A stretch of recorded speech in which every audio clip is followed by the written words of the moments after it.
नमस्कार, स्वागत है आप सभी का। तो आज 17 वर्षों के बाद finally JPSC Jharkhand public service commission ने जेट झारखंड एलिजिबिलिटी टेस्ट इसके बारे में जो एडवर्टीजमेंट है, जो डिटेल्स है, वो अपनी वेबसाइट पे अपलोड कर दिया गया है। ठीक है, हम लोग आज के सेशन में देखेंगे क्या है इसके कौन कौन सब्जेक्ट का आयोजन होना है, आपको इस एग्जाम को क्वालिफाई करने के बाद क्या क्या बेनिफिट्स होने वाले हैं, क्या आपको स्कॉलरशिप क्या मिलने वाला है, और चाहे वो असिस्टेंट प्रोफेसर की नियुक्ति हो या फिर पीएचडी करना हो, आपको कहाँ कहाँ बेनिफिट मिलने वाला है, क्या इसके सिलेबस रहने वाले हैं। ठीक है, क्या आप इस फॉर्म को भरने के लिए क्या योग्यता मांगी गई है, ठीक है ना, और सिर्फ 6% होंगे पास, ये मैंने क्यों लिखा है, ठीक है ना। एक एक्सपेक्टेड एग्जाम डेट भी है जो मैं आपको बताऊंगा लास्ट में। और किसी भी तरह के इंफॉर्मेशन अगर आप चाहते हैं जेपीएससी जेट से रिलेटेड, तो एक व्हाट्सअप का मैंने ग्रुप का लिंक डिस्क्रिप्शन बॉक्स में दे रखा है, और टेलीग्राम चैनल का आप काइंडली वहां ज्वाइन कीजिए, और जो भी रिलेटेड ऑथेंटिक इन्फॉर्मेशन है वो आपको जरूर वहां मिलेंगे। ठीक है, स्टार्ट करते हैं हम लोग आज का सेशन। सबसे पहले एक प्रेस विज्ञप्ति है जो जारी की गई है, और ये आज 9 सितंबर 2025 को जारी किया गया है वेबसाइट में। इसमें डिटेल्स लिखा हुआ है कि फॉर्म भरने का जो डेट है वो 16 सितंबर से लेकर के 6 अक्टूबर है, रात के 11:45 तक। ठीक है, एग्जाम फी क्या डेट का कब है, 7 अक्टूबर से को शाम के 5 बजे तक। करेक्शन विंडो मतलब आपका फॉर्म में अगर कुछ मिस्टेक हो गया है, कुछ कुछ चीज़ों को छोड़ करके, तो भी आप उसको सुधार सकते हैं। 8 अक्टूबर से 2 दिन का आपको टाइम मिलने वाला है, लेकिन कोशिश कीजिएगा ये डेट में आपको ना जाना पड़े। ठीक है, और भी कुछ डिटेल्स है, आप चाहे तो जो भी डिटेल्स है, मैं व्हाट्सअप ग्रुप हो, टेलीग्राम हो, सब में मैंने दे रखा है, आप जाके वहाँ जरूर रीड कीजिएगा। ठीक है, क्योंकि मैं जो वीडियो के माध्यम में बताऊंगा वो जस्ट एक थोरो में बताऊंगा इंपॉर्टेंट चीज़ों को। अगर आप चाहते हैं डिटेल्स में हर जगह समझना, तो इसको जरूर पढ़ना सीखिए आप लोग। ठीक है, तो मैंने जैसा कहा कि 8 अक्टूबर से लेकर 10 अक्टूबर तक करेक्शन विंडो ओपन है। ठीक है ना, सबसे पहले जानेंगे कि झारखंड एलिजिबिलिटी टेस्ट, हम जानते हैं कि 2008 में पहली बार इस एग्जाम का आयोजन हुआ था, उसके बाद डायरेक्ट इस एग्जाम के थ्रू बहाली की गई थी। अभी 2025 में जेट का आयोजन होना है। ठीक है, इसके बाद असिस्टेंट प्रोफेसर की बहाली की जाएगी।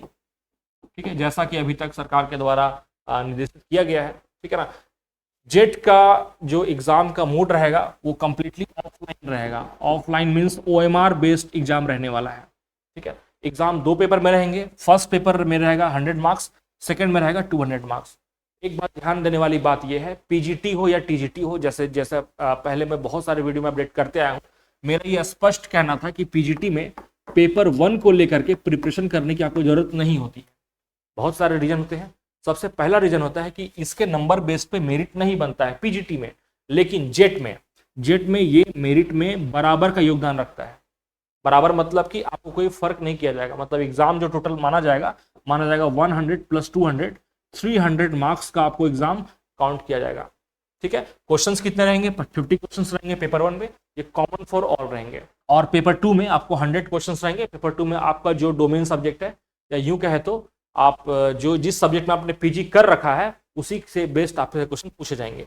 ठीक है, फिर फी के बारे में डिटेल्स दिया हुआ है। फी क्या है, अनरिजर्व कैटेगरी के लिए 575, BC1 BC2 या फिर EWS के लिए 300, एंड ST SC या PWD जो विकलांग कैटेगरी के हैं या थर्ड जेंडर, उनके लिए सिर्फ 150 का फी रखा गया है।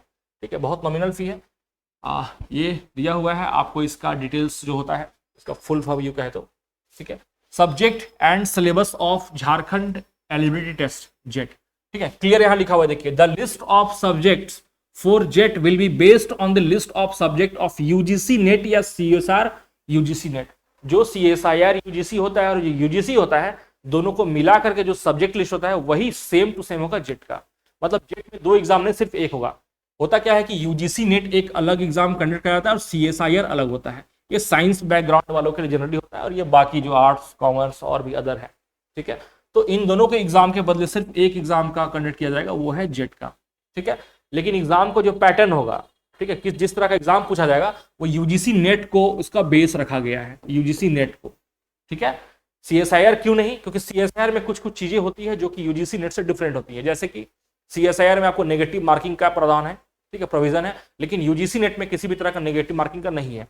खैर, उन दोनों के डिफरेंस हम लोग नहीं बात करेंगे, हम लोग फोकस करेंगे जेट पे।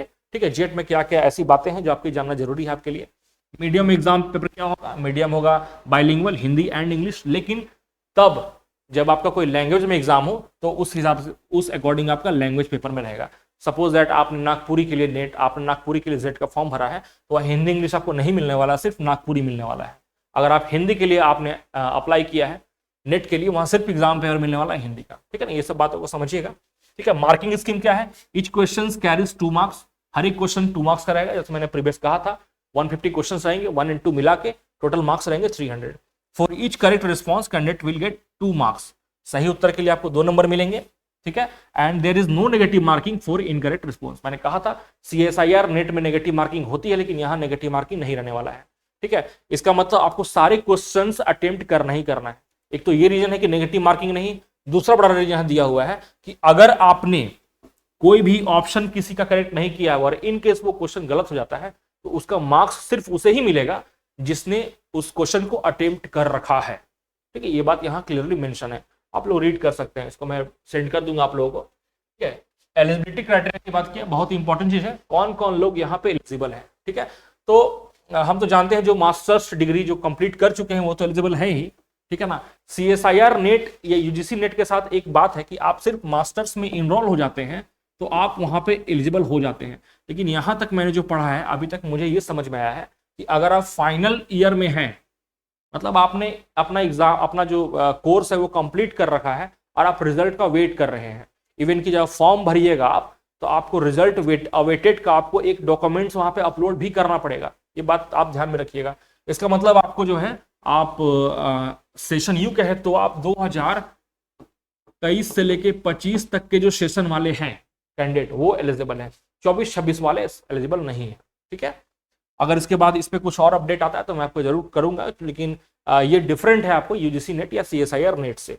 इसके बाद कुछ और information, exemption eligibility of for assistant professor and admission in PhD, ठीक है। लेकिन नेट या जेट दोनों को इक्वली काउंट किया गया है, जो वेटेज नेट का है वही वेटेज जेट का है, ठीक है ना। तो यहाँ पर है कि candidates who have cleared the previous JET are not eligible to apply the again same subject.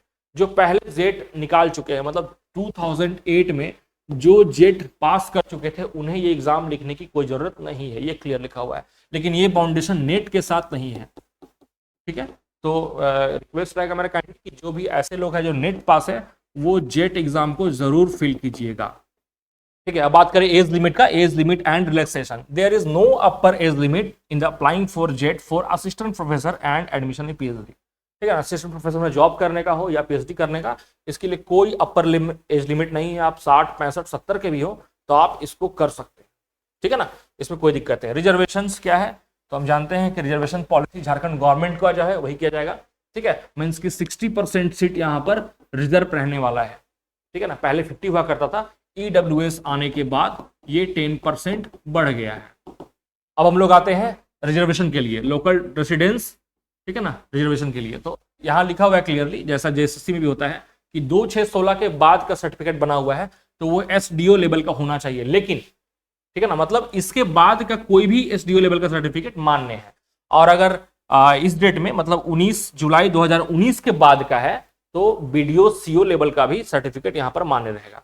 इसके बाद caste certificate for claiming reservation ST और SC के लिए अलग है, इसको अच्छे से रीड कर लीजिएगा। अब आते हैं हम लोग BC1 और BC2 कैटेगरी के लिए, ठीक है ना। एक नॉन क्रीमिलियर की यहाँ बात करता हूं हमेशा, नॉन क्रीमिलियर। तो आप जब भी कोई सर्टिफिकेट इशू कराइएगा, आप तो BDO और CO लेवल पे ही मान्य हो जाएगा, उसी लेवल पे कराइएगा। तो नॉन क्रीमिलियर के लिए ही अप्लाई कीजिएगा, ये अप्लाई नहीं कीजिएगा, ये आपका प्रोड्यूस नहीं होता तो वो वैलिड नहीं होगा, ठीक है ना, ये बात क्लियर रखिएगा। फिर इकोनॉमिकल वीकर सेक्शन EWS के लिए भी यहाँ कुछ पॉलिसीज है, उसको रीड कीजिएगा। ये PWD के लिए है, ठीक है, और रिजर्वेशन अंडर स्पोर्ट्स कोटा के लिए है, ठीक। कैसे फॉर्म भरना है, ठीक है ना, क्या क्या डिटेल्स मांगे जा रहे हैं वो यहाँ पे लिखे हुए हैं। जैसे ही फॉर्म भरने का डेट स्टार्ट होता है वैसे ही मैं डेडिकेटेड वीडियो बनाऊंगा, कैसे फॉर्म भरना है, कैसे आपसे मिस्टेक ना हो और वो करेक्शन विंडो का आपको यूज ना करना पड़े, ठीक है ना। तो आप वेट कर सकते हैं उसका, जब स्टार्ट होगा फॉर्म भरना वो मैं अपलोड कर दूंगा उसको, ठीक है। यहाँ और भी डिटेल्स दिए हुए हैं, आप जो भी आपके लिए सुटेबल है पढ़िएगा उसको। देखिए सब कुछ यहाँ दिया हुआ है, किस साइज में आपको फोटो अपलोड करना है, ठीक है, किस साइज में आपको साइन अपलोड करना है, वहाँ एवरीथिंग यहाँ पे गिवन है, ठीक है ना। यहाँ देखिए result awaited attestation form to be uploaded, मतलब आप रिजल्ट के लिए वेट कर रहे हैं, वो भी आपको डॉक्यूमेंट यहाँ पे अपलोड करना है। इसलिए मैं ये बात कहा था, रेसिडेंशियल हो कैटेगरी का हो, पीडब्ल्यू हो, मतलब जिस भी कैटेगरी के लिए आप रिजर्व क्लेम कर रहे हैं ना, वो आपको यहाँ पे अप्लाई करना होगा। ठीक है, चेकलिस्ट 4, ये कुछ चेकलिस्ट है, इसको भी देख लीजिएगा, इंपॉर्टेंट पॉइंट्स है। ठीक है, मतलब जानने वाली बातें जो थी हम देख चुके हैं। सबसे इंपॉर्टेंट चीज जो है वो है 6% वाली बात जो मैं कह रहा था, procedure and criteria for declaration of result. यहाँ लिखा हुआ है the number of candidate to be qualified, total slots for eligibility for assistant professor and admission in PhD shall be equal to 6% of the total candidates appear in JET। मतलब जितने भी लोग appear हुए हैं एग्जामिनेशन में, form भरे उससे मतलब नहीं है, जितने भी लोग एग्जाम में अपियर होंगे उसका 6% आपको रिजल्ट के रूप में दिया जाएगा जेपीएससी के द्वारा। यही समझना है आपको। ठीक है, बाकी डिटेल्स जो भी कैलकुलेशन वगैरह कुछ होगा फर्दर तो मैं आपको अपलोड करूंगा, अपडेट करूंगा। अब बात करें इंपॉर्टेंट चीज सिलेबस के बारे में। ठीक है, सिलेबस के बारे में यहाँ पे बहुत डिटेल नहीं पता है, बस ये दिया हुआ है कि आपको जो CSIR नेट और UGC नेट में सिलेबस था वही फॉलो होगा। ठीक है ना, यहाँ पे कुछ बातें आती है कि क्या मैथ हो, फिजिक्स हो, जो साइंस रिलेटेड सब्जेक्ट है जिसका एग्जामिनेशन CSIR लेता था, उसका सिलेबस क्या रहने वाला है। ठीक है, तो UGC नेट वाला का सिलेबस तो सेम वही रहेगा जो आपको जेट में, वही सिलेबस रहने वाला है जो UGC नेट में रहता है। ठीक है, CSIR नेट में एक डिफरेंस ये रहने वाला कि पेपर 1 यहां भी UGC नेट वाला ही रहेगा। जैसे कि हम जानते हैं कि एक ही एग्जाम होगा जेट का, चाहे वो CSIR हो चाहे UGC हो, तो सबके लिए पेपर 1 कॉमन रहने वाला है। ठीक है, मतलब पेपर 1 अलग होता था CSIR नेट के लिए, वो पार्टे होता था, एक्चुअली पेपर 1 एक पार्टे होता था। यहां पर आपको पेपर 1 होगा, पेपर 2 होगा, और वो सेम रहेगा जो UGC वालों के लिए रहेगा, यहाँ कोई डिफरेंस नहीं रहेगा। ठीक है ना, यहाँ ध्यान देने वाली बात है। और एक बात याद रखिएगा कि CSIR नेट वाले को बहुत मुश्किल है CSIR नेट क्वालिफाई करना, और उसके बनस्पत उसके कंपेयर में बहुत आसान है ये जेट निकालना। तो आपके लिए एक बहुत बेहतरीन मौका है इस एग्जाम को निकालने का। और साथ में पेपर 1 का प्रिपरेशन अच्छे से कीजिए, क्योंकि हम जानते हैं कि 150 क्वेश्चंस में से 50 क्वेश्चंस आपको पेपर 1 के रहने वाले हैं, क्योंकि बहुत बड़ा वेटेज है, हम जान रहे हैं 33% आपको पेपर 1 से रहने वाले हैं। तो हम पेपर 1 प्लस पेपर 2 दोनों को इक्वल मानते हुए आगे प्रिपरेशन करेंगे। कोई भी तरह का आपको गाइड की जरूरत हो, ठीक है ना, कोई समस्या हो, कोई डाउट हो, आप कमेंट सेक्शन में पूछिए, या फिर नीचे जो व्हाट्सएप ग्रुप का लिंक मैंने दे रखा है या टेलीग्राम का लिंक, वहां जाके ज्वाइन कीजिए। सारे आपके प्रश्नों का जवाब हो या फिर इंपॉर्टेंट नोटिफिकेशन और डेट्स हो, आपको वहां पे अपडेट मिलते रहेंगे। ठीक है, आपका सेशन में एंटर करने के लिए बहुत बहुत धन्यवाद। जय हिंद।